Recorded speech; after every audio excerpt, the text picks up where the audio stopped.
Si escuchan al fondo, hay una misa celebrándose en la parroquia de Quichinche.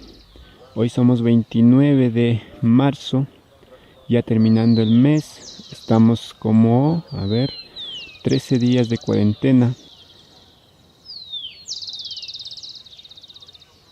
En la iglesia se está impartiendo la misa para los habitantes de la parroquia.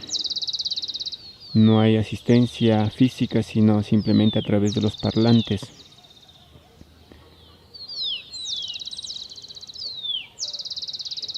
En las noticias escuchan que cada día siguen subiendo el número de infectados, el número de muertos aquí en el país y también en otros países.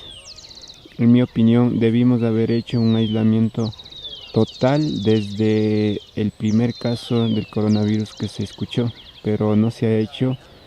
El aislamiento total no debería ser solamente por orden o la competencia de las autoridades, sino que también sea la responsabilidad de cada uno de nosotros, de los ciudadanos, ya sea en las ciudades o en el campo.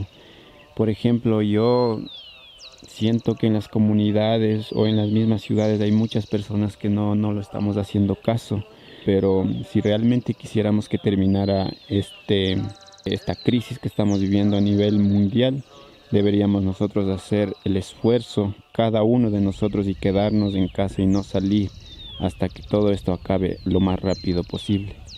Toda mi familia desde hace 2 semanas no hemos salido a Otavalo para nada. Hemos quedado aquí en la casa completamente, ni siquiera hemos salido a la carretera de esta comunidad. En China han superado esto solamente haciendo un aislamiento total. Cuando dictaron la cuarentena, ellos cerraron completamente todo. Ni fábricas, ni bancos, ni ningún local comercial estaba abierto, totalmente cerrado todo. Así ellos lograron superar con 2 meses de cuarentena.